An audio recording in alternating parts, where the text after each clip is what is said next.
kita bahas tentang kasus. Ini buka caranya share. Oh, ini share screen. Nah, ini dia nih. Nah, ini ya. Ini ada kasus dari perusahaan Apple. Nah, Apple Inc. Grey Market. Grey Market itu pasar abu-abu. Pasar abu-abu itu gini, Bapak Ibu. Jadi pasar ini belum diketahui, tetapi memiliki potensi. Nah, potensinya seberapa itu belum tahu. Nah, itu. Jadi perusahaan mau masuk, ragu-ragu ini benar apa enggak bisa masuk ke pasar baru. Ya, misalnya perusahaan Indonesia, perusahaan Indomie yang buka pasar di Afrika. Pada awalnya mereka ya masih ragu-ragu. Ini benar apa enggak? Jangan-jangan salah ini. Nah, seperti itu Bapak Ibu. Sehingga harus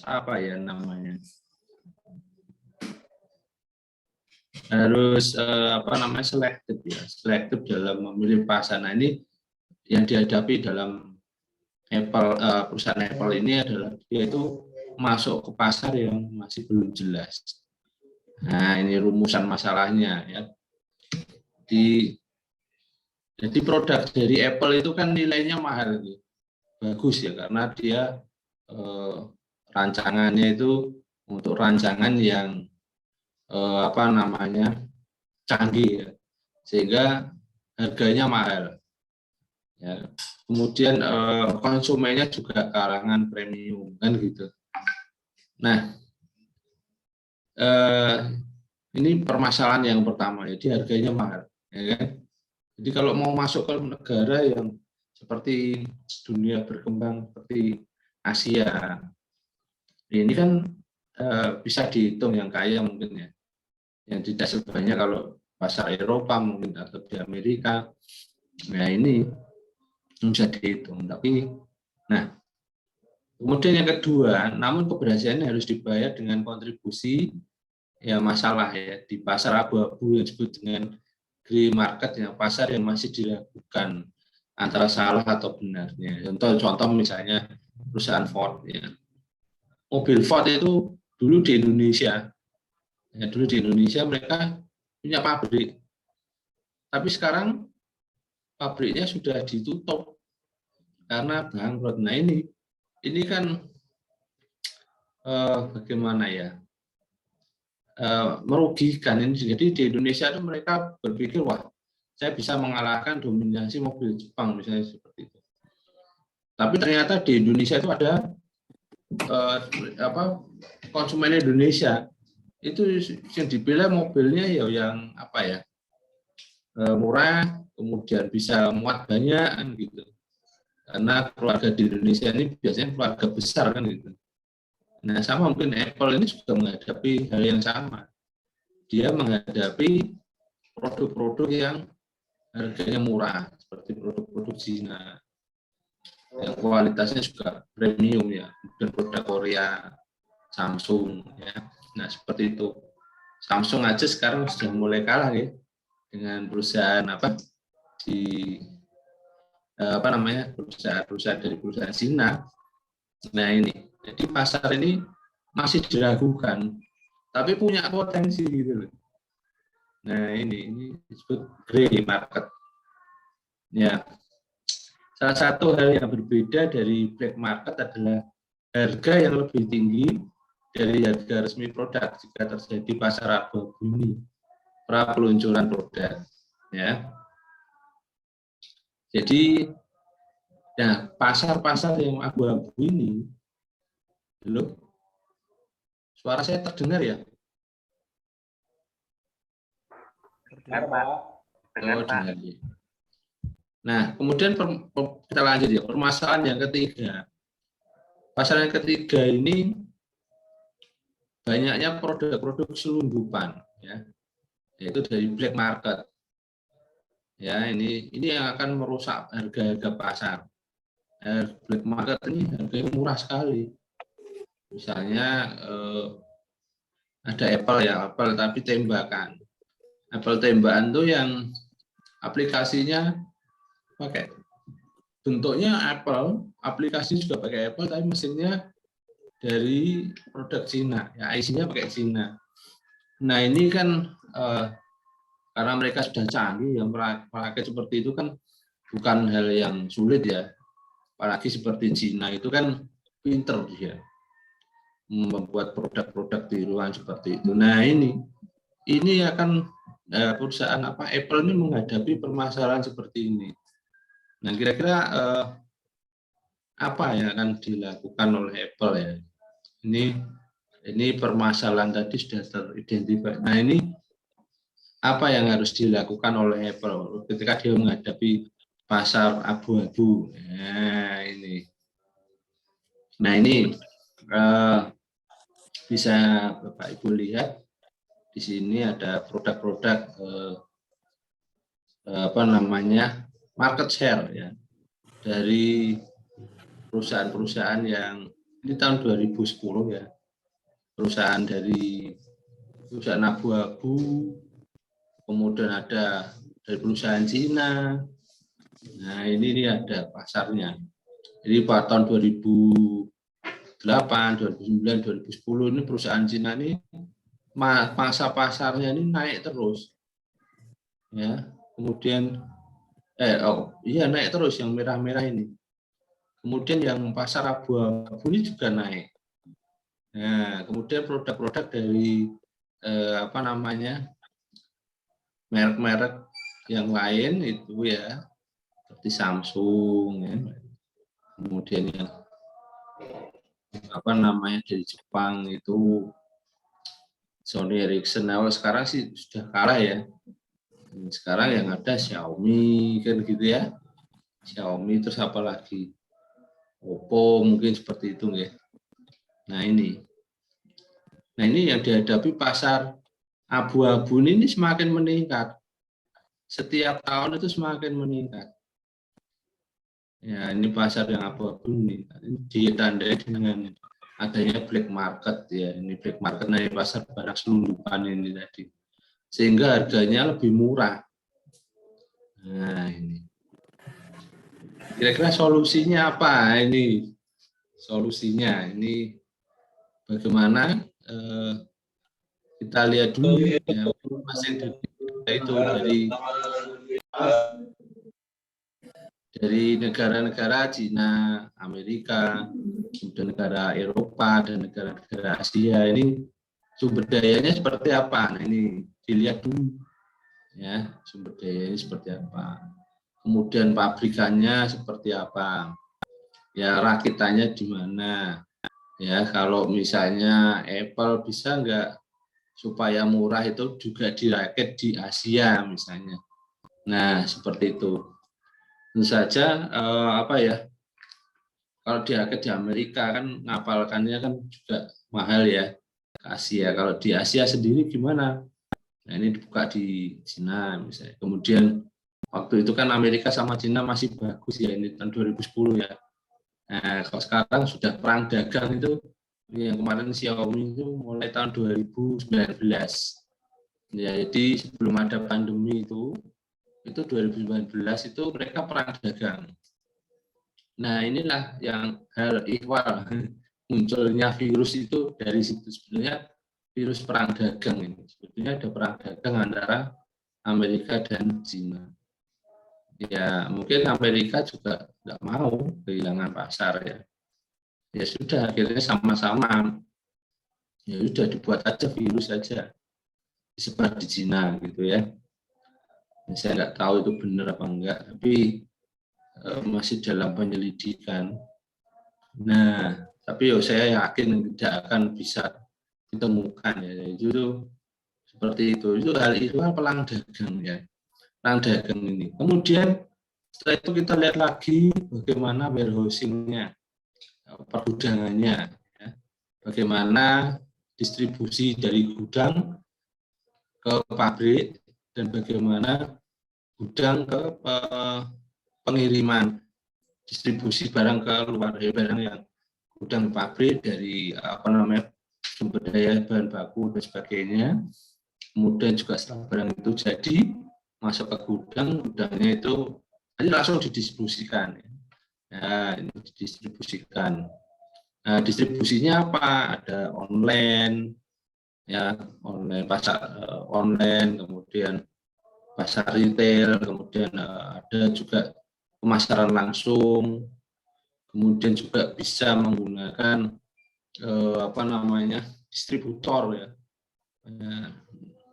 distributor, kemudian jaringan-jaringan, kemudian ada garansi dari dari program penggunaan ulang ya, penggunaan ulang ya, diolah lagi supaya bisa digunakan lagi ya. Ini ada garansinya. Jadi kalau barang itu sudah lama gitu ya dibeli, bisa tukar tambah gitu ya. Nah itu. Jadi ini kalau di black market itu menghadapi grey market tadi itu harus kuat ya, apalagi ini ada aturan ya, aturan-aturan yang melindungi produk tadi. Jadi kalau misalnya tadi ya kita sudah membuat analisis bagaimana distribusinya, bagaimana pasarnya, kemudian strategi pemasaran yang bagus ya. Tetapi kalau tidak didukung oleh aturan-aturan undang-undang tentang misalnya undang-undang pemalsuan atau undang-undang tentang penyelundupan, susah juga ya ini. Jadi ini harus ada pemecahnya itu tadi. Jadi untuk kepastian hukumnya. Nah ini. Jadi kalau misalnya kalau dari sisi ekonominya, pabriknya, distribusinya bisa memindahkan pabrik ke Asia, kemudian juga distribusinya tadi diperkuat dengan pemasaran langsung, sistem online, ya, kemudian ke toko-toko toko HP itu ya, yang kecil-kecil itu. Nah ini bisa aja seperti itu diperkuat. Tetapi ini tadi pasar yang abu-abu tadi ini kadang-kadang juga menimbulkan dampak political cost. Nah, political cost. Karena apa? Ya tadi kita akhirnya berhadapan dengan regulasi. Nah, ini harus ada jaminan bahwa produk tadi ada perlindungan ya secara hukum dari produk-produk selundupan, produk-produk palsu, ya, seperti itu. Nah, kemudian ini,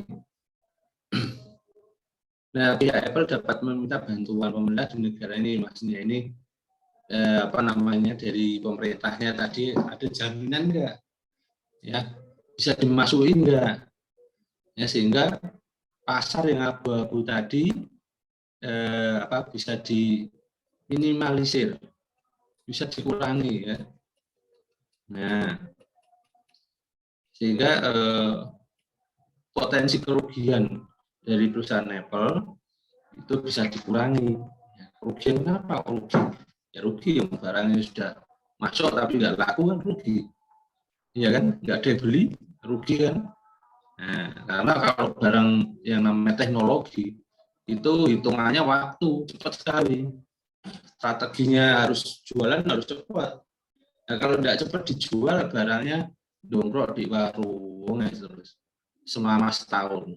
Setahun baru aja berapa bulan sudah muncul teknologi baru. Nah, kalau dongkrok di toko masih 1 tahun, tidak malah menimbulkan masalah kan? Menimbulkan masalah karena apa? Utangnya kan dia kan naik kan? Utangnya naik, saldonya nggak kuat bayar kan? Bahaya, perusahaan bisa kehilangan likuiditasnya gitu. Nah, jadi seperti itu. Kemudian mengidentifikasi distributornya. Nah, distributor ini yang resmi ini diidentifikasi ya.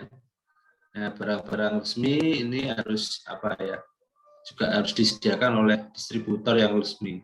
Kadang-kadang juga gini loh, kalau misalnya ada barang misalnya Apple yang baru ya, kita pergi ke Singapura gitu, belanja di sana, kita beli di sana, terus kita jual di sini. Kira-kira nah ini apa ya, apa namanya, nomor serinya ini loh. Nah, nomor serinya ini.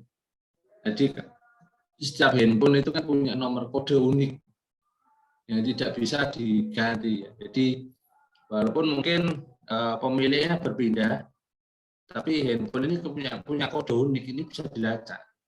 Jadi kayak seperti kalau motor ya, nomor maka, nomor mesin gitu ya. Nah ini ada. Nah ini barang ternyata dari Singapura masuk Indonesia. Ya kemudian apa ya? Yo kita kan jual, yo ini sudah dijual, yang penting laku kan. Nah, di sana kita beli murah, di sini mahal karena PPh-nya juga mahal kan. Nah ada selisih kan. Nah selisih dari PPh tadi apa namanya? Karena lebih mahal kan. Nah sehingga itu menjadi keuntungan. Jadi misalnya kalau Anda pergi ke sana beli Apple 1, Apple 2 gitu kan. 1 kan itu kan ya kenapa aja kalau 1. Nah mungkin kalau lebih itu pun baru kena ya Pak ya. Ya Pak Bian itu. Di sini Pak Bian ada nggak? Nah ini tentu saja distributor yang seperti ini, penjualan yang seperti ini ya, yang black market ini tadi ya, bawa masuk ini. Apalagi yang itu yang jelas-jelas ya kalau lewat bandara. Tapi kalau banyak juga yang diselundupkan di kontainer-kontainer gitu. Misalnya kita beli baju gitu ya, baju bekas di sana, satu kontainer gitu ya. Isinya di dalamnya itu, di tengahnya itu enggak baju bekas itu. Nah ini sering kejadian, makanya di antara baju bekas tadi diselipkan sesuatu kan nggak tahu. Ya salah satunya HP ini tadi. Ya diselipkan di tengah kan nggak tahu orang. Ya kan? Nah itu. Nah terus makanya perlu ada distributor yang resmi. Kemudian ada verifikasi produk. Ya barcode-nya dari produk tadi. Ya harus diberi kode. Artinya apa? Untuk menjamin bahwa produk tersebut asli dari, karena apa, pasar yang abu-abu ini tadi kan kita nggak tahu nih, pasar ini sebetulnya punya potensi tetapi banyak barang selundupan. Nah selundupan, kemudian barang palsu ya kan. Nah ini makanya perlu ada suatu pengamanan untuk produk. Jadi ada undang-undang, kemudian tata cara untuk distribusinya, kemudian juga untuk distributornya ini harus ada harus distributor yang resmi yang ditunjuk oleh perusahaan tersebut. Nah, sehingga tidak sembarangan gitu. Nah ini juga penting ya. Nah kemudian action plan ya, mengadakan pengawasan terhadap supply chain ya. Di pengawasan, merancang mekanisme mengatur kegiatan pengawasan supply chain, jadi untuk distributornya, kemudian untuk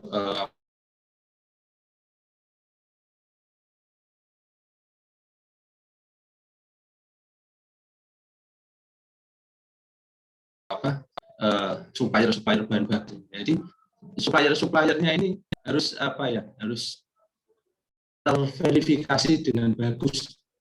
Nah, ini artinya harus betul-betul produknya yang berkualitas menggunakan sertifikasi Amerika. Kalau di Cina kan mudah dia, sehingga ketika orang Cina tadi sudah bisa ya membuat jadi distributornya, kemudian mereka membuat merancang IC sendiri ya, akhirnya mereka buat produk baru produk sendiri. Dan mereka juga orang pintar ya, orang Cina itu pintar. Ya, muncullah produk-produk Cina yang seperti kita lihat sekarang ini. Ya, nah ini. Jadi harus ada pengawasan, ya, supply chain-nya, ya, dari produk dari bahan baku, distribusi produk, kemudian juga sampai ke ke konsumen itu harus betul-betul produk yang asli. Nah ini kan tadi, jadi pasar abu-abu itu yang menjadi masalah ini produk-produk di luar dan produk-produk yang asli tapi palsu ya. Di luar asli palsu, tadi yang di luar kelihatannya iPhone, tetapi mesinnya mesin bukan iPhone. Nah gitu kan, nah, itu banyak sekarang.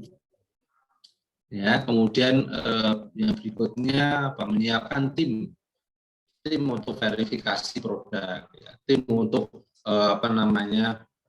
distributor yang terverifikasi, kemudian kontrol atas kegiatan supply chain, ya. Ini harus dikontrol ketat, ya. Kalau tidak dikontrol ketat, ya nanti distributornya nanti kemasukan bahan palsu atau barang ini juga akan merusak harga. Ini masalah ini tadi. Kemudian inspeksi produk, ya.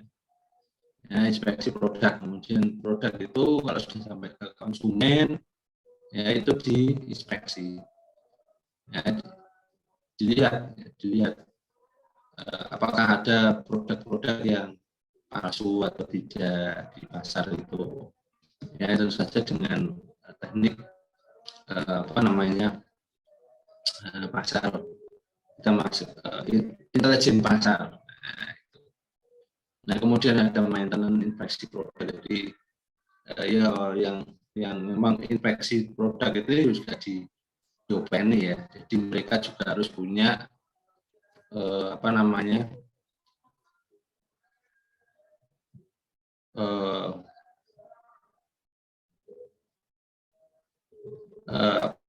mereka juga harus punya verifikasi yang bagus, ya. Kemudian harus diopeni. Kalau Anda punya orang-orang yang ahli untuk produk-produk Anda, ya Anda harus openi, karena mereka yang ujung tombaknya di situ untuk menghadapi pasar yang abu-abu. Kemudian yang berikutnya ini identifikasi distributor, ya. Solusi untuk identifikasi distributor apa, kemudian seperti itu, ya. Nah kemudian solusi yang berikutnya memberikan verifikasi produk, ya, mengupdate barcode produk Apple. Kemudian setelah itu ada juga market awareness campaign, ya, kampanye kepedulian pasar abu-abu, ya, menentukan apa media iklan, kemudian membuat kesepakatan bersama, kemudian eksplorasi konsep. Jadi ini tadi yang iklan tentang produk itu memegang peranan penting, ya, untuk pasar yang abu-abu tadi. Tentu saja dari iklan tadi bisa diberikan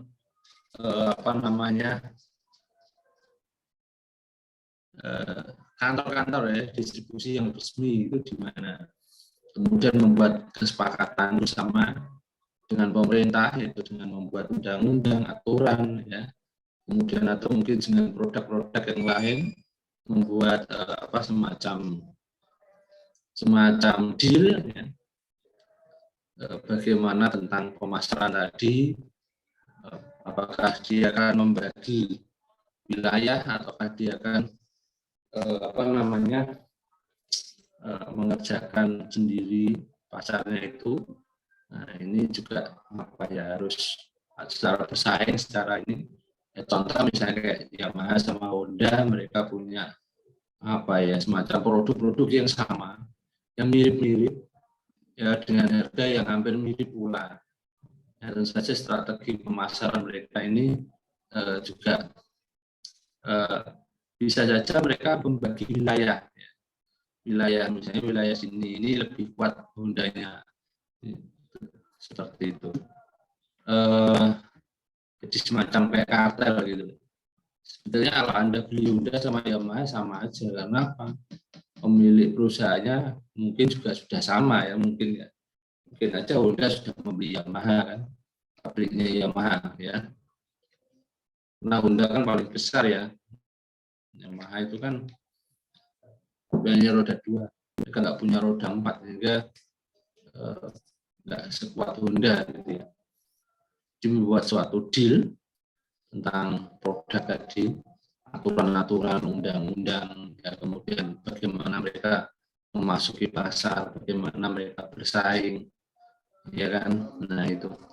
Kemudian eksplorasi konsep di sini yang dimaksud ini adalah bagaimana membuat fitur-fitur yang baru yang dimaui oleh customer itu seperti apa. Nah ini, nah, misalnya seperti ini, misalnya fitur-fiturnya ini tahun 2014 ini sudah lama. Nah seperti itu Bapak Ibu sekalian. Ada yang perlu didiskusikan mungkin Bapak Ibu? Ini tadi sudah asik ya. Pak Dwi, Pak Arif, Pak Mujianto, Mas Angga, oh, Pak Angga ini gambarnya gelap. Mas Angga Pak. Oh, jadi seperti itu, Bapak Ibu. Jadi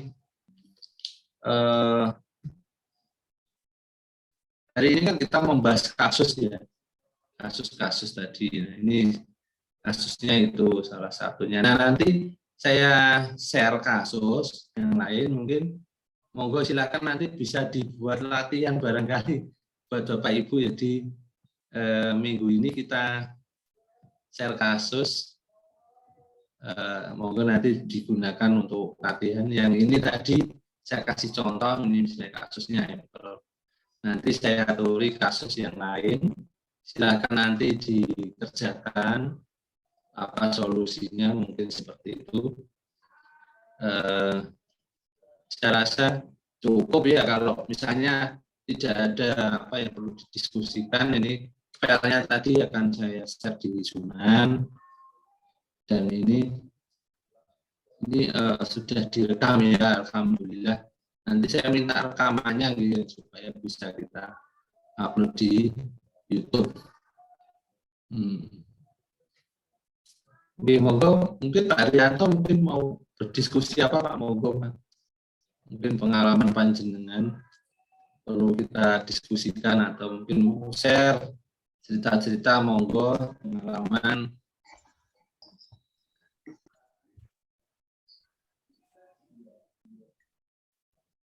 Oh, monggo Pak Muji. Ya, ini minta pengalaman Pak Dwi aja selama Bapak berkecimpung di wilayah Karesidenan Pati, khususnya Kudus Pati, Pak. Selama saya mau beli kendaraan roda 2 ini loh, Pak. Oh, Nah, ini kalau saya beli langsung itu di tempat-tempat penjualan itu malah dipersulit, Pak. Mintanya itu saya harus suruh nyicil itu. Di mana-mana selama saya di Pati sudah hampir 15 tahun. Ini modelnya pendekatannya ini tidak termasuk apa ya Pak, istilahnya itu model semacam pemaksaan kepada pembeli ya Pak ya. Beli cash kok malah dipersulit gitu loh Pak. Selama saya muter-muter mulai tahun 2010 sampai sekarang ini modelnya begitu Pak. Setiap saya mau beli itu barang yang ada itu hanya ditunjukkan 1-2 contoh. Sampai sekarang itu saya lihat-lihat ini mau beli kendaraan itu kalau cash itu malah dipersulit Pak. Ini model semacam ini nih termasuk pemaksaan apa kasus apa enggak Pak ya? Oh, Pak. Leres. Ini mohon maaf Pak, saya tak pindah ini dulu ya. Pindah tempat, ini mau saya cas laptop saya, baterainya habis.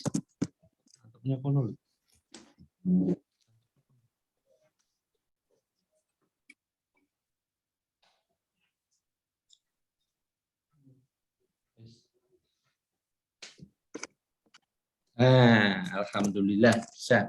Jadi Pak, mungkin gini Pak, mereka ya itu tadi saya matur bahwa mereka itu perusahaan kartel, gitu. Kartel seperti Yamaha, Honda, dan mereka punya bank sendiri, bank finance itu kan, finance, mereka kan finance itu rentenirnya karena mereka basicnya bunganya, gitu Pak. Nah, mereka nggak punya pesaing, jadi akhirnya apa? Akhirnya ya bisa memaksa konsumen seperti itu ya. Mau kalau misalnya Bapak mau mundut kendaraan, bisa ke kota-kota besar, mungkin Semarang, Solo ya. Ya, jadi saya punya teman di dealer Honda di Solo, itu kebanyakan konsumennya itu dari Pati, Kudus gitu. Sering mereka ngirim tuh 1 truk, gitu ya. Paling enggak ya paling sedikit tuh 5 kendaraan itu dari Solo, Pak. Solo. Ini teman-teman saya mungkin ya saya kebetulan kenal, ada yang kenal, dan mereka juga selalu ngirim ke sini. Setiap minggu tuh ada yang pesen. Jadi kalau di sana mau beli cash bisa Pak. Dan modelnya terbaru karena stoknya banyak. Nah, sedangkan kalau seperti di Pati, di Kudus, mungkin mereka disitulah ngambil untungnya untuk apa ya, mungkin seperti apa namanya, kayak leasingnya tadi loh, leasingnya tadi diuripi yo di kota-kota kecil kayak kita yang jadi kayak sapi perahannya mereka gitu loh. Konsumen dipaksa untuk membeli secara kredit, padahal aslinya kan bisa itu. Karena apa? Mereka bilang nggak ada stok dan sebagainya. Ya memang karena strategi bisnisnya itu barangnya diumpetin, kemudian apa namanya? Nah ini tentu saja apa ya? Regulasi dari pemerintah daerahnya sendiri tentang perdagangan itu bagaimana. Nah ini yang bisa mengatur kan seperti itu. Jadi konsumen itu jangan dipaksakan untuk membeli kredit. Ini kan nggak baik. Ya, artinya apa? Ya mereka untung Pak, karena kalau kredit itu kalau kita hitung harga itu hampir 100% itu, 90 sekian persen. Artinya apa? Kita beli 1, bayarnya 2. Nah, yang 1 mana ya? Itu tadi bunganya. Sekarang bayangkan aja kalau 2% selama 4 tahun misalnya. 4 tahun itu berapa bulan, Pak? 4 kali 12. Ya kan 48 kali 2%. 96%. Untung kan mereka. Nah itu artinya apa? Kalau kita beli 1 harus bayar 2. Itu untung. Ngapusi konsumen. Nah, solusinya gimana ya? Solusinya kita beli, jangan kita beli di situ. Beli di kota lain. Kalau mau beli Honda ya di Solo, apa di Semarang. Nah, Solo tuh banyak Pak. Sojana tuh Semarang apa Yamaha, Honda itu sudah kayak anu aja lah. Sudah kayak pokoknya banyak, stoknya banyak Pak. Nah, saya kemarin juga pas nyari buat anak saya itu juga sempat apa ya, karena yang edisi khusus itu juga agak sulit, mesen seminggu, 1 bulan Pak baru bisa dapat produknya. Jadi ya gimana ya, kalau kita mau pengen yang sesuatu yang apa ya, yang baru misalnya baru dan limited edition itu ya agak lama memang, walaupun di Solo sekalian. Tapi kalau yang biasa-biasa banyak, ada, mau bayar cash langsung bisa Pak. Betul itu Pak. Jadi yo solusinya yo itu. Kecuali kalau saya jadi pemerintah daerah, saya ngatur tentang perdagangan, ya itu tadi harus saya lihat tadi bagaimana saya harus memaksa mereka untuk seperti itu. Tinggal komitmen aja dari pemerintah daerahnya sama DPR-nya berani enggak. Kalau nggak berani ya bagaimana? Dan saya ini Pak, ini saya bukan dari kalangan birokrat, saya ada dari ini. Tapi setidaknya itulah harus ada suatu apa ya, betul memang panjenengan ngendika itu benar. Ya, kota-kota kecil terutama itu yang dilakukan seperti itu. Mereka jadi kelihatannya seperti bagi apa ya, bagi wilayah lah. Mungkin kalau kota-kota besar itu wilayahnya yang bukan leasingnya, yang kota-kota kecil itu untuk leasingnya, seperti itu Pak Muji. Ya mungkin itu kan mereka kan pakai bunga ya, bunga tetap aja bunga itu boleh, prinsipnya bukannya boleh ya, selisih lebih itu boleh, tapi selisih lebih tadi digunakan untuk apa dulu, misalnya kalau untuk operasional, untuk itu sekedar nutup itu boleh, tetapi kalau sampai berlebihan itu nggak boleh. Nah ini aturannya kalau di agama seperti itu kan Pak. Tapi kalau kenyataannya di lapangan kan nggak seperti itu. Nah monggo nanti bisa dipikirkan lagi bagaimana ini membuat aturan-aturan seperti itu. Karena yang dihadapi ini investor Pak. Karena negara kita lagi butuh investor kan gitu ya Pak ya. Butuh investor nanti merasa dipersulit akhirnya ini. Tapi kalau enggak dibuat aturan nanti yang menjadi korban rakyat ya masyarakat yang ini. Itu menjadi satu dilema. Mungkin begitu Pak Mujianto. Mungkin ada yang lain mungkin mau menambahi, mungkin Mas Angga mau nambahi atau Pak Wila mungkin ya. Atau mungkin Pak Haryanto monggo silakan. Atau Mas Arief, wah Mas Arief, Pak Arief monggo Pak Arief. Wah ini Pak Arief lagi asik ngaji nih kayaknya, lagi tahlilan.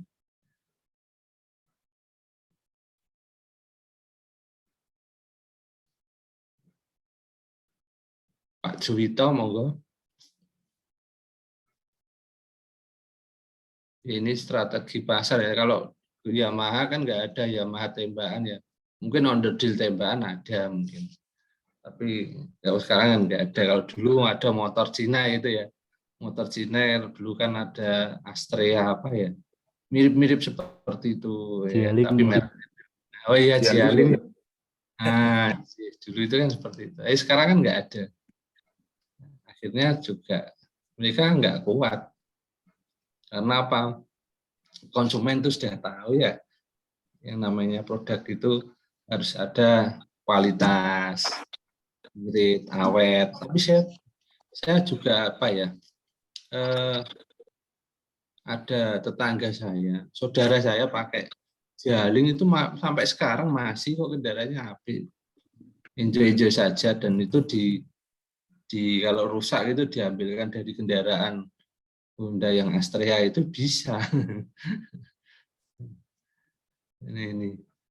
Ya, cuman mereka nggak punya pesaing itu loh Pak masalahnya. Kalau mereka punya pesaing, atau mungkin nanti muncul motor listrik, nah sehingga yang motor bensin hilang gitu ya. Mungkin iya, mungkin itu menjadi suatu kebutuhan masyarakat, motor listrik.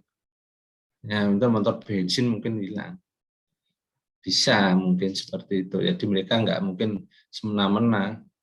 Motor listrik gratis, motor yang pakai bensin kasih pajak yang tinggi. Akhirnya orang nggak ada yang mau beli kan. Nah, itu bisa aja Pak, buat aturan segitu.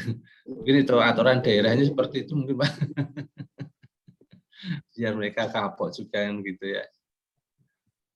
Karena dan juga ini apa ya, masyarakat harus diberi pemahaman juga bahwa itu riba gitu loh.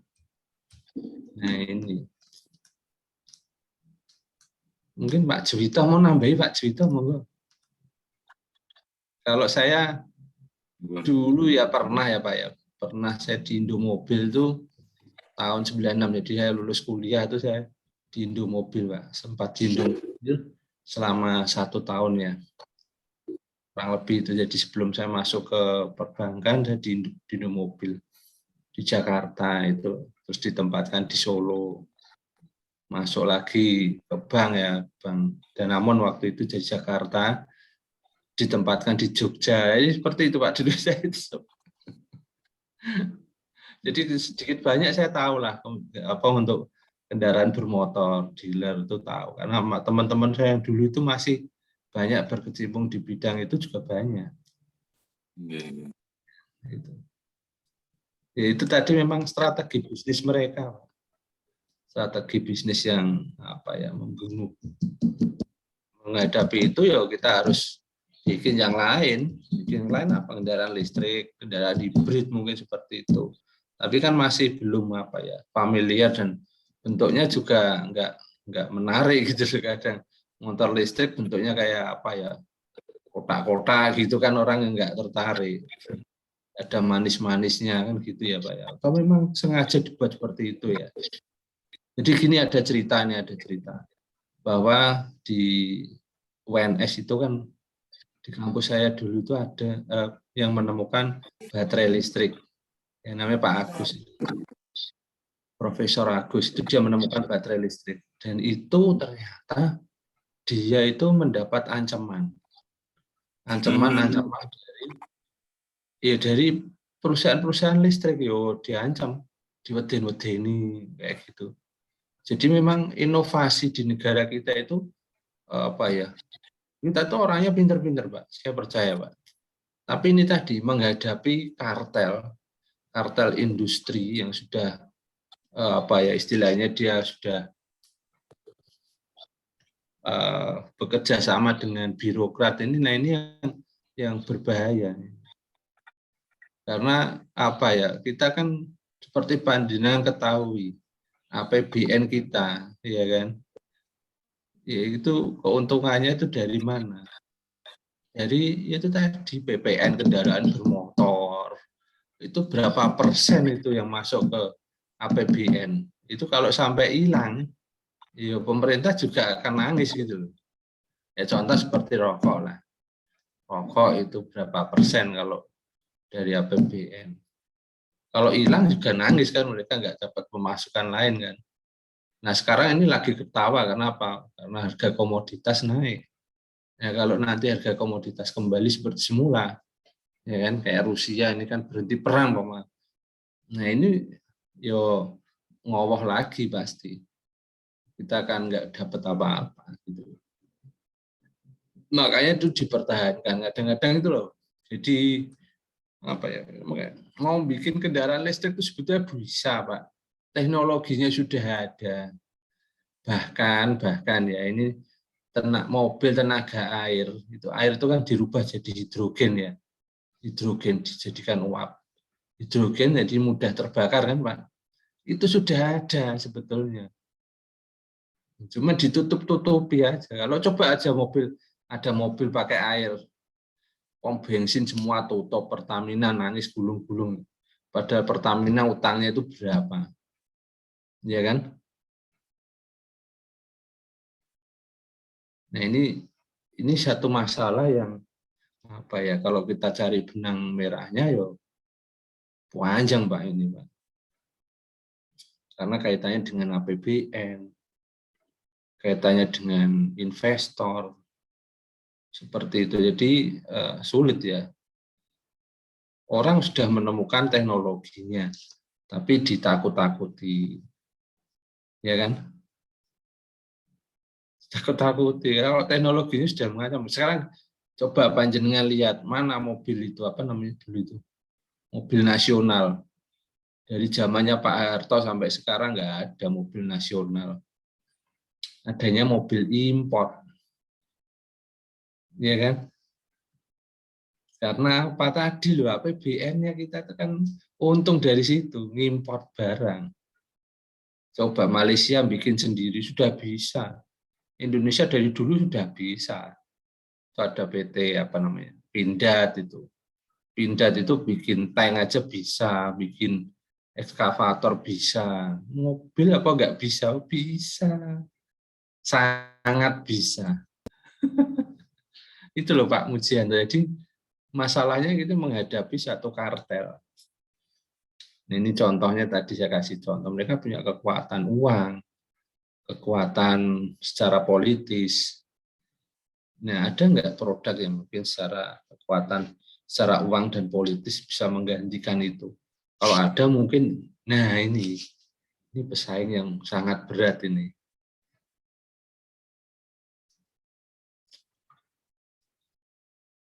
Mungkin seperti itu Pak Mujianto dari saya. Mungkin ada yang mau nambahi, mungkin Pak Mujianto mau cerita lagi, Mbak Dian mungkin mau nambahi.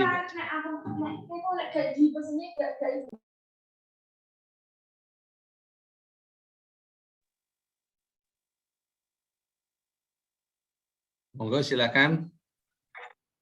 Mau nambahi, mau cerita-cerita lagi.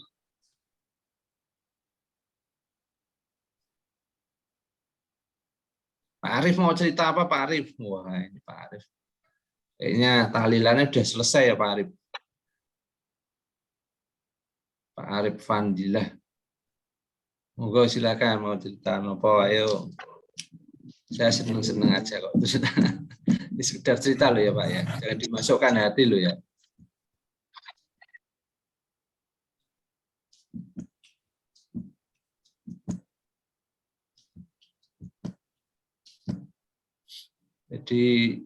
Jadi tadi kalau mau strategi pasar ya tadi kita menghadapi pasar yang nggak jelas. Jadi mahasiswa kita itu juga sudah apa ya Pak ya, yang S1 itu sudah saya arahkan untuk membuat bisnis dengan digital startup gitu. Ya tapi yuk gimana lagi? Kita kalah menghadapi asing itu kan. Contoh Gojek ya, Gojek ini sekarang sudah dibeli oleh asing ya kan 95%. Lah kok Telkom TLKM panjenengan pirsa nggih. Beli sahamnya Gojek ratusan triliun, padahal kok ratusan triliun, puluhan triliun ya. Padahal Gojek itu masih punya utang untuk pemasaran mereka itu triliunan. Nah ini yang menjadi apa ya, dilema kan. Tapi kenapa kok sampai Telkom mau membeli sahamnya Gojek? Ada apa sebetulnya di sana gitu? Apa itu strategi pemerintah untuk membayar utangnya kepada asing? Privat to privat. Ada yang utang government to government. Akhirnya bayar privat to privat supaya apa? Melindungi asetnya. Sampai pulau-pulau dijual kan gitu.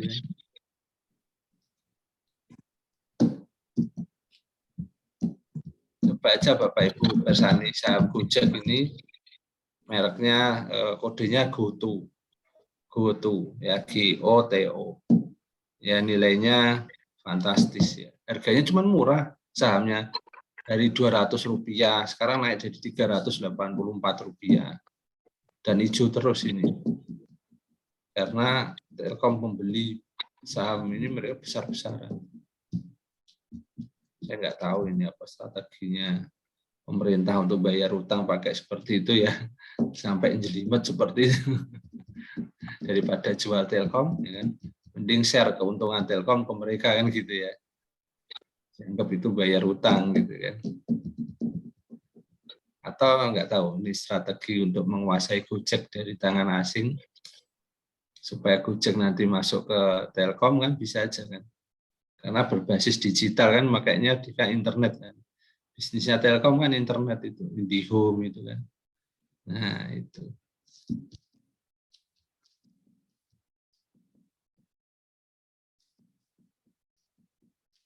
Oke, ada yang mau cerita lagi? Monggo. Izin Pak Dwi. Oje, monggo Pak Wilang. Matur nuwun. Terkait dengan black market maupun yang abu-abu tadi, untuk di tahun ini pemerintah memang sedang menggalakkan atau sedang gencar-gencarnya mengoptimalkan keberadaan UMKM di masing-masing daerah, dengan daerah didorong mengelola katalog lokal.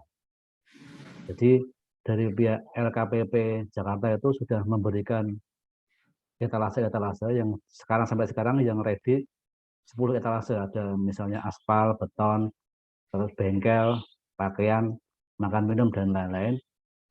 Cuma susahnya adalah belum semua UMKM yang ada ini siap untuk masuk di e-katalog lokal.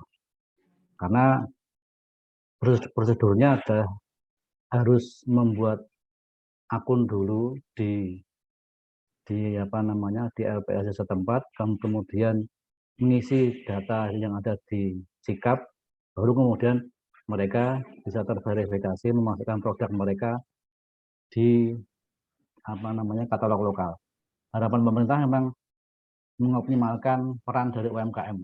Cuma kesulitan di daerah itu belum semuanya siap gitu untuk UMKM menampilkan produk-produknya, karena nantinya belanja pun melalui katalog elektronik, belanja pemerintah ya, ke mereka itu melalui katalog elektronik, belanja sampai dengan proses pembayarannya. Ngatan Pak Di. Jadi Pak Wila, terima kasih. Di sekarang pemerintah sedang menggalakkan katalog untuk katalog lokal. Katalog lokal. Ya, ini bagus sekali, Pak. Tapi jangan lupa, Pak, 90% produk-produk asing itu yang diperjualbelikan di marketplace maksud saya. Marketplace 90%. Nah, ini artinya apa? Ya, ini yang produk lokal ini mereka di marketplace saja mereka sudah kehilangan tempat ya, Pak. Nah, artinya apa? Mereka hanya bisa bermain tidak di market itu, di marketplace, tetapi mereka di ini tadi yang bukan market, yang tidak berbasis online. Padahal itu sekarang kan lagi digalakkan oleh pemerintah kan. Nah, itu juga yang itu menjadi permasalahan. Karena apa? Kalau begitu mereka masuk ke pasar itu, mereka nggak bisa bersaing. Contoh aja, Pak. Contoh. Meja kursi, kayu mungkin seperti itu. Sekarang sudah banyak digantikan oleh yang barang-barang yang dari meja kursi yang dari Cina itu. Mereka produknya, alat-alatnya, pertukangannya itu canggih. Mereka bikin ukir-ukiran itu ya, bagus. Dalam berapa jam itu sudah dapat, saya bikin meja kursi ukir gitu ya. Ngukir gitu cepat. Alatnya itu bagus, dia sudah buat alat yang bisa untuk ngukir itu. Mereka sudah pakai teknologi tinggi, sedangkan kita tidak. Iya kan? Di contoh ini meja kayu kursi aja ya seperti itu. Saya kemarin tuh melihat ya, dari Cina itu mereka ngukir mantap sekali, alat ukirnya sudah pakai seperti robot itu Pak Wila. Lah kita pakai manusia, pakai tangan, manual. Ya, itu tadi Pak, itu permasalahan itu juga permasalahan loh Pak, itu Pak, masalah besar sekali. Sehingga produk itu jadi mahal, sudah mahal, produknya sedikit. Nah, sedangkan mereka orang Cina itu tadi buat produk tuh harganya murah dan massal. Waduh, mengerikan sekali. Itu baru yang seperti itu. Yang belum yang lain, Pak. Nah, ini tadi loh, Pak. Jadi kemampuan untuk berinovasi. Ya, inovasi itu mereka sangat tinggi dan kita tidak. Selama ini kan kita inovasinya itu kan yang kurang. Karena kita kalau mulai inovasi ya, Pak. Kita harusnya mulai kecil itu diajari untuk berinovasi. Untuk membuat sesuatu, meng-create sesuatu. Ya, artinya apa? Kita mulai dari kecil kan, ya ada yang memang seperti itu ada, tapi ada juga yang enggak. Orang itu kan beda-beda ya Pak. Tetapi ada potensi-potensi yang bisa untuk meng-create, tapi tidak bisa meng-create. Nah ini kan harus ada jembatan inovasi, gitu. Supaya apa? SDM kita itu bisa berinovasi, menguasai teknologi gitu loh Pak. Nah, sekarang panjenengan lihat aja kalau di Indonesia ya, yang sekolah teknik itu, mereka yang berminat di sekolah teknik itu jauh lebih kecil dibandingkan yang sekolah di sosial ya, ilmu sosial. Nah, ini aja sudah bisa kita lihat apa artinya ini kemampuan dari bangsa kita di bidang teknologi ini lemah. Gitu Pak Wila, ini jadi masalah juga loh Pak Wila. Ini tidak bisa diselesaikan dalam 1 atau 2 kali, tetapi ini juga harus dari hulu ke hilir. Dari hulu ke hilir itu dari mulai anak kecil itu bagaimana mereka meng-create sesuatu itu. Betul. Nah, nanti apa? Dari hasil create mereka bisa membuat suatu produk ini dipasarkan. Contoh misalnya ini ada kreativitas dari mahasiswa itu membuat spiritus padat. Tapi bukan lilin, spiritus padat. Jadi spiritus itu dipadatkan. Jadi ketika dia melihat kompor untuk mengangeti masakan itu pakai spiritus. Nah, spiritusnya tumpahnya kebakaran mejanya. Nah, itu dari situlah mereka membuat ini. Nah, ini loh inovasi teknologi itu yang kita. Dan akhirnya apa, mereka membuat spiritus padat. Mungkin Bapak Ibu kalau pengen lihat produknya bisa dilihat di marketplace ya, ada di Tokopedia, di Shopee. Nah, itu loh Pak yang kita nggak punya itu seperti itu. Ya punya, cuman nggak diasah gitu. Nggak diasah. Misalnya yang sederhana aja, tapi kadang-kadang bikin jengkel. Bagaimana menemukan orang yang butuh sayuran dengan orang yang jual sayur? Nah, ini kelihatannya sepele ya Pak ya. Coba misalnya Bapak, saya pengen beli sayur A, B, C, D, E misalnya gitu ya. Mesti pergi ke pasar, panas-panas, milih, tawar-menawar dengan bakulnya. Coba aja kalau kita pikirkan pakai HP aja kita tutul, barangnya datang. Nah, ini ada nggak yang berinovasi seperti itu? Nah, ini kan juga, nah ini tadi Pak. Jadi kemampuan itu tadi untuk berinovasi, nggak cuma di teknologi, tapi di pertanian juga, di pertukangan, di teknik-teknik, baik komputer maupun mesin peralatan. Nah, ini yang berat urusannya Pak Wila tadi ya. Jadi makanya kalau ada muncul ini kayak black market itu pasar selundupan pasar barang-barang tiruan.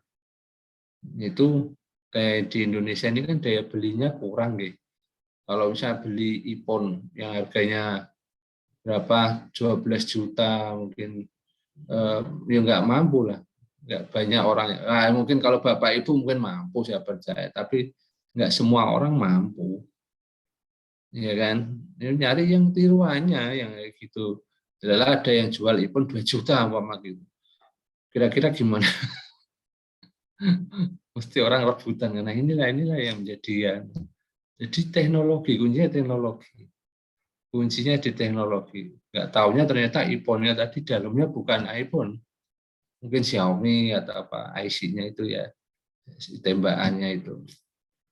Seperti itu Pak. Jadi kemampuan teknologi itu yang insinyur kita itu masih kurang. Dan orang-orang Indonesia yang pintar, nah ini sialnya lagi ini malah pada lari ke luar negeri karena mereka lebih dihargai di sana. Ya contoh aja lah, contoh Gubernur Jawa Barat itu Pak siapa namanya, yang anaknya baru aja meninggal, Ridwan Kamil. Dia lulus dari ITB, pergi ke Amerika, nyambut gawe di sana. Di mana sih tanggal ini? Sama. Iya kan? Terus berapa banyak orang yang seperti itu di Indonesia yang pintar-pintar pergi ke luar negeri karena apa, ide-ide mereka nggak dihargai di sini. Contoh lagi Dokter Terawan tuh yang nambani Tukul Arwana itu sampai sekarang sembuh ini sudah sembuh mereka tukul arwana ini. Tapi dokter Terawan ternyata dikeluarkan dari ID, tidak diakui ilmunya. Nah ini sampai kapan negara kita itu mau maju kalau ada hal-hal yang semacam ini, ya kan? Ada ego-ego sektoral untuk saling menjatuhkan. Ini sampai kapan itu juga nggak akan menang. Indonesia sampai kapan pun akan selalu dijajah. Karena kita lebih takut dengan asing daripada dengan bangsa sendiri, menghargai bahasa sendiri. Karena kita nggak pernah diajari untuk bagaimana menghargai bangsa sendiri, bagaimana menghargai produk-produk kita sendiri kan gitu. Kita kalau beli barang impor ya. Nah, seperti itu, Pak. Mungkin gitu Pak Wila, menurut saya kok seperti itu yang ngomong, saya kok malah nggak karu-karuan ya. Nggak apa-apa Pak Dwi. Sampai kemana-mana maksud saya.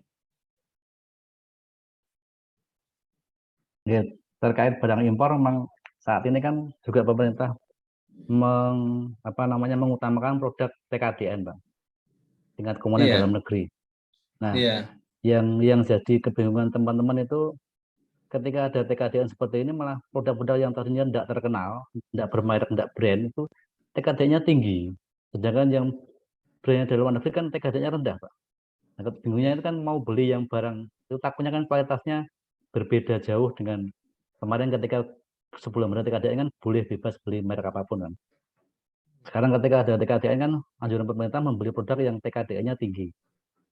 Sedangkan yang TKDN tinggi itu bukan bermerek, biasa-biasa. Malah yang bermerek malah TKDN-nya kan rendah karena banyak komponen impornya, Pak.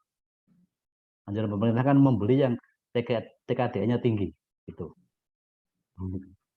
Itu yang juga kebingungan di teman-teman di sini. Sih, Pak. Jadi juga ini jadi dilema juga ya Pak ya. Pengen menaikkan komponen dalam negeri, tapi di sisi lain masalah kualitas dan masyarakat kan bisa menyamai. Ya, betul. Kepercayaan juga kan agak ragu-ragu juga Pak, faktor kepercayaan terhadap produk tersebut. Makanya tadi Pak saya matur, inovasi teknologi itu yang penting. Jadi bagaimana meng-create sesuatu itu dari inovasi kita sendiri gitu loh. Inovasi kita sendiri. Jadi kemampuan untuk berinovasi itu yang rendah. Itu yang jadi permasalahan seperti itu. Ya, kenapa kok nggak bisa sama dengan mereka? Ya karena kita riset development-nya aja nggak jalan gitu. Ya kan? Kalau riset development kita jalan ya mudah, padahal riset development itu berapa yang harus dibayarkan? Mahal sekali. Karena di riset development itu ada trial and error. Begitu terjadi kesalahan, maka berapa uang yang hilang dari situ. Itu makanya kan harganya mahal. Kita nggak kuat bayar. Kita nggak berani melakukan itu, ya sudah. Akhirnya tadi yang dipaksakan, kita komponen ya TKDN-nya tinggi, kira rendah. Karena nggak pernah kita membuat riset development, pengembangan, bahan baku yang bagus kayak apa, produksi yang bagus itu bagaimana caranya, ya kan? Ini Pak Wila, ini yang jadi masalah seperti itu yang saya soroti itu ya memang kemampuan inovasi yang rendah. Betul Pak. Inovasi itu nggak cuma di teknologi saja loh Pak, di semua bidang Pak. Ini yang jadi permasalahan. Kita dibilang wah negara menjadi G20.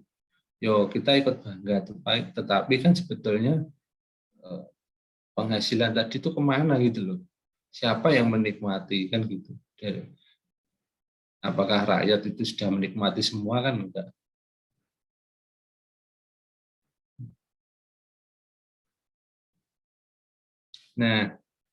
Nah ini loh. Dan apa ya? Sebetulnya apa ya? Yang salah tuh apa ya? Mungkin pendidikannya Pak, mungkin yang salah juga, bisa jadi loh Pak. Karena tidak pernah mendorong orang untuk selalu kreatif. Orang kreatif itu, kan gini loh, orang kreatif itu kadang orang pinter ya. Orang pinter itu kan pertanyaannya banyak. Kadang kalau kita jadi pimpinan, punya anak buah yang kayak gitu, kira-kira risih enggak Pak? Ini juga pengaruh loh ini. Banyak loh orang-orang pinter itu yang disingkirkan loh Pak, dari birokrasi karena saking pinternya ini. Mungkin mereka perlu wadah Pak. Wadah, jadi dibuatkan research and development. Itu khusus untuk orang-orang pinter. Ya kan? Nah itu loh Pak, kadang-kadang yang orang terus jadi males. Mau gini, tidak ada ininya, tidak ada sarananya. Dan repotnya lagi kalau orang-orang Indonesia yang pinter ke luar negeri semua, waduh. Mereka bawa dolar. Ya kalau dolarnya ditaruh di sini. Nah kalau terus mereka jadi warga negara sana, kayak dulu Pak Habibie contohnya. Pak Habibie jadi warga negara Jerman ya. Dia sudah jadi warga negara Jerman. Enggak. Terus akhirnya ditarik ke Indonesia. Nah, ini kan permasalahannya rumit Pak. Kalau kita bicara secara general, ya bisa aja, tetapi kan tidak selamanya seperti itu. Ada satu kondisi yang memang harus kita memikirkan secara mikro. Ya, pasar SDM kita, pasar tenaga kerja kita yang harus diperbaiki. Menteri Tenaga Kerja kita gimana? Iya kan? Nah, apa yang sudah dilakukan? Kita nggak tahu. Strateginya apa? Nggak kelihatan. Secara politis mungkin bagi-bagi jatah. Mungkin iya. Nah ini juga pengaruh juga. Sehingga kayak kerjanya tuh nggak kelihatan gitu loh. Apa ya, kalau enggak ya paling BPJS itu. Jam sostek ya. BPJS ya Pak ya. Nah itu yang kemarin itu kan yang jatuh, harus orang umur 56 baru bisa mencairkan. Mungkin seperti itu ya, dobrakannya. Akhirnya pada geger semua. Nggak tahu ini yang gimana, yang benar. Ya orang Indonesia yang bisa bikin mobil listrik itu, yang kerja di Jepang, dibawa ke sini malah dia dianggap korupsi, dijebloskan penjara. Ya, ngapain pulang ke Indonesia? Mending ke luar negeri, cobain orang luar malah kaya raya, ya kan? Nah ini loh, ini tidak ada yang seperti itu. Itu orang Indonesia yang bikin mobil listrik itu loh Pak. Yang dicoba dulu sama Pak Dahlan Iskan itu kan, itu orang Indonesia, malah keseret kasus korupsi juga, di penjara. Kasihan kan dia. Nah itu loh. Nah, mendingan dia nggak usah pulang Indonesia, tetap di luar negeri sana malah kaya raya dia. Makanya negara ini nggak akan bisa maju, karena negara ini alergi dengan namanya orang pinter, alergi dengan inovasi, ya kan, alergi dengan orang-orang kreatif. Karena orang kreatif itu mesti mempertanyakan segala sesuatu detail. Kalau kita pikir, oh ini mesti orang rewel nih.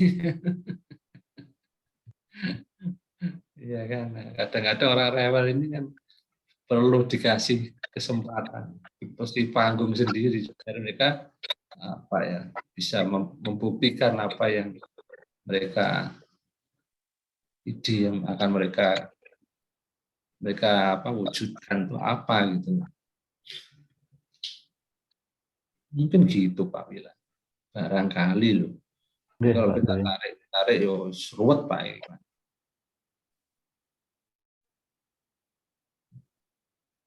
Monggo ada lagi Pak Wila, monggo. Mungkin Pak Nanang ini, Pak Nanang, Pak Juwita lah. Mungkin Mas Andreas. Saya tuh malah lebih senang kalau ada yang mau diskusi, itu senang.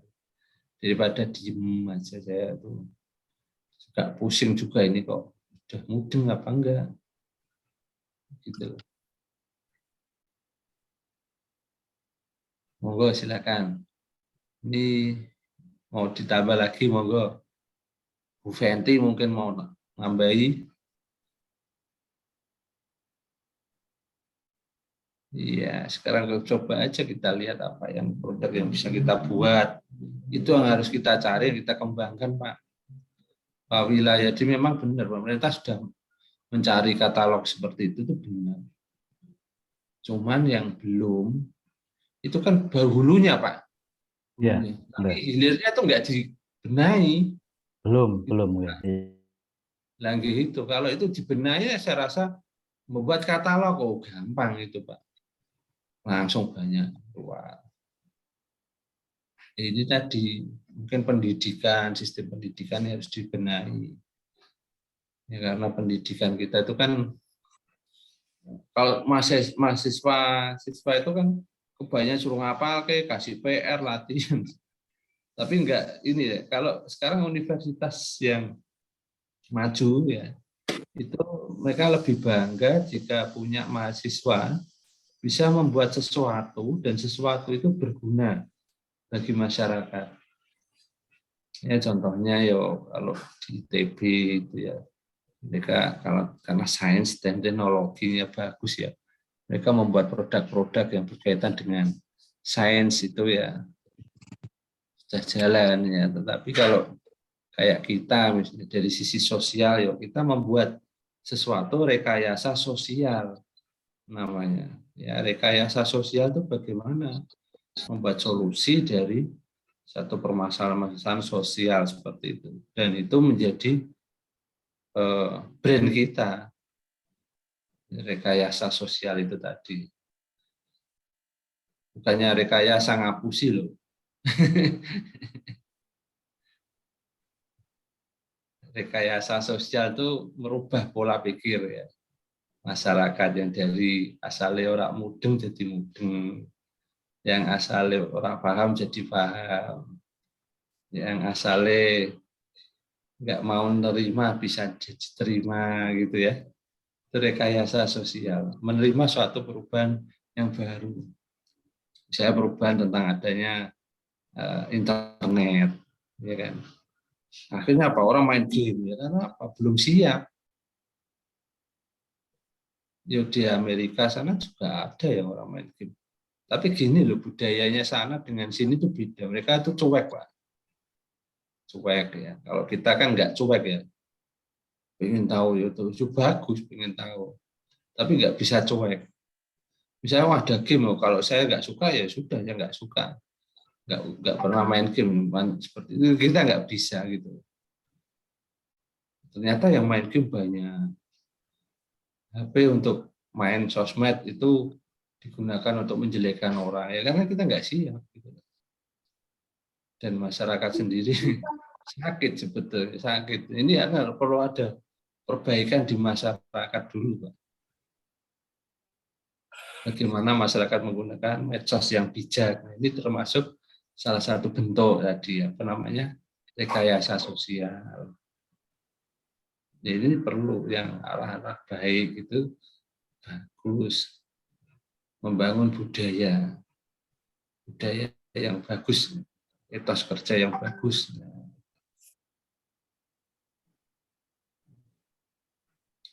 Gitu Pak. Jadi sampun mau nopo malih? Pak Nana mau cerita apa ini Pak Nanang? Mbak Dian Anggra ini, Buso Imawati, nggak ada suaranya. Boten, Mbak. Kok boten? Enggak ada Kenapa pertanyaan. Cerita aja, cerita share misalnya pengalaman apa, pengalaman belanja di pasar atau gimana, di kantornya gimana, ada masalah apa. Mungkin di sini kan juga banyak yang birokrat mungkin juga bisa membantu ya, saling mengasih informasi mungkin. Ya, saya kan sekedar sekedar melihat dari perspektif ilmu saya gitu. Monggo silakan Mbak Titin, Bu Sri Ristianin Ningsih ya, Ristianingsih. Di Bu Rembang ya, Bu Rembang Fenti. Monggo Bu Rembang Fenti. Bu Fenti apa Bu Rembang ini? Tidak ada suaranya. Sudah tidur mungkin ya. Bu Wiwit, Bu Wiwit.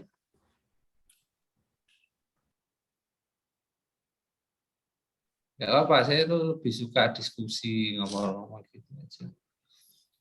Strategi pasar, gimana sih strategi pasar, bagaimana cara masuk, bagaimana merger, bagaimana mengakuisisi, mungkin seperti itu ya. Pak Teguh, mau cerita apa Pak Teguh, monggo.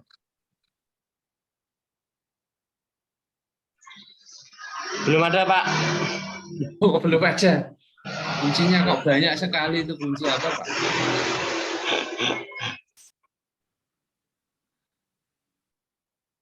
Pak Andreas Irwanto, monggo.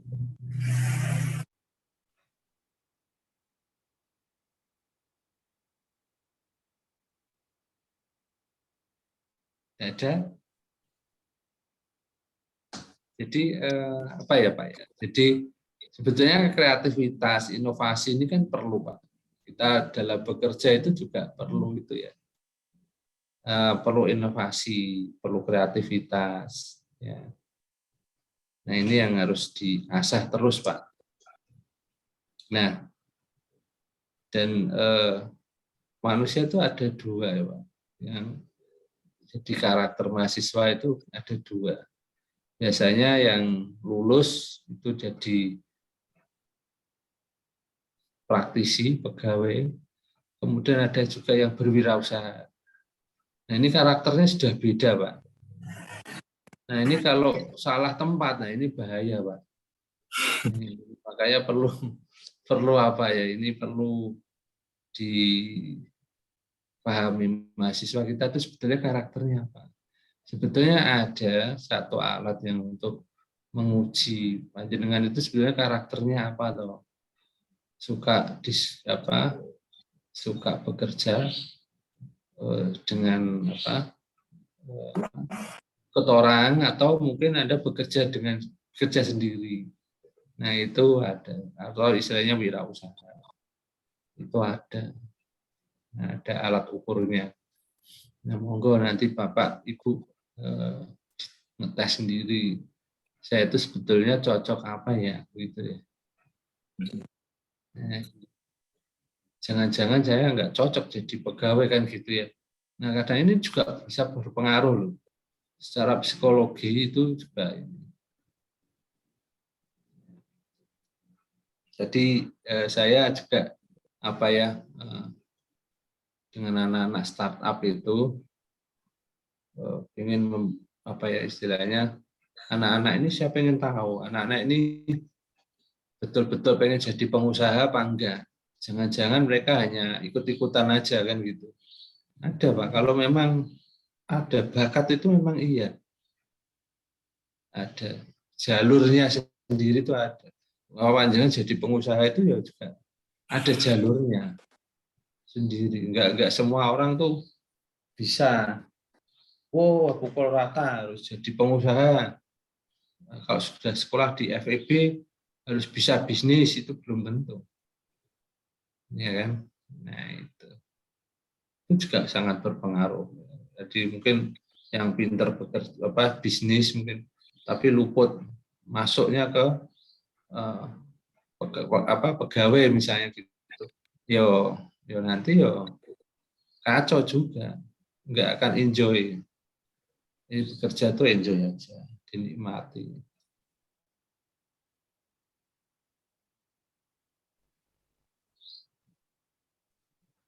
Karena Tuhan juga tahu ya, rezeki itu sudah diatur. Ya kan? Dikejar seperti apapun, kalau rezekinya memang baru segitu ya mau apa. Kadang seperti itu, Pak. Ini cerita apa toh Pak? Kok sebetulnya malah ngalor ngidul, nggak karuan toh Pak Wila ini Pak. Kita pengen cerita bisnis ya, tapi kok karena bisnis ini juga pengaruh ke Meluas orang lah ya, meluas. ya. Kita bicara orangnya, juga Ya, kita semua bicara aspek. rezeki dari Tuhan. Betul, Pak. Rezeki dari Tuhan itu memang iya. Betul itu. Orang rezekinya dari pegawai, yo, dia mau bisnis, yo, nggak akan bisa. Mesti bangkrut. Orang bangkrut dihapusi orang itu, wes itu mesti seperti itu. Jadi kalau nggak jalurnya ya itu. Makanya tadi ada satu alat yang bisa mengukur kecenderungan orang itu menjadi seorang pegawai ataukah jadi seorang pengusaha atau bisnismen. Nah ini kalau secara psikologis itu ada. Nah ini baru saya pengen kembangkan bersama tim-tim startup saya. Semoga saja ini menjadi apa ya awal ya bagi mahasiswa, sehingga saya nanti tahu dari sekian ribu mahasiswa Universitas Muria Kudus ini yang senang bisnis itu siapa, yang enggak siapa, sehingga ini saya bisa mudah mengarahkan mahasiswa saya. Itu Pak.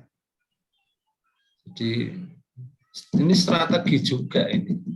Tadi makanya perlu ada satu inovasi. Saya pengen tahu ini seperti apa. Nah, gitu Pak. Monggo, mau cerita apa lagi Pak Muji, ayo. Enggak, sampun, sampai. Bun. Sampun, sampun, sampun. Mas Andreas sampai capek enggak dengerin? Capek, Pak. Sampun enggak capek. Saya rasa cukup, nggih. Kita akhiri saja. Pak. Kurang dan lebihnya mohon maaf. Dan bila taufik wa hidayah, wassalamualaikum warahmatullahi wabarakatuh. Waalaikumsalam warahmatullahi wabarakatuh. Matur nuwun Pak Dwi. Terima kasih, Pak Dwi. Nuwun, Pak Dwi. Bijang ujiannya nggih. Apa? Kasus-kasus nggih. Pak.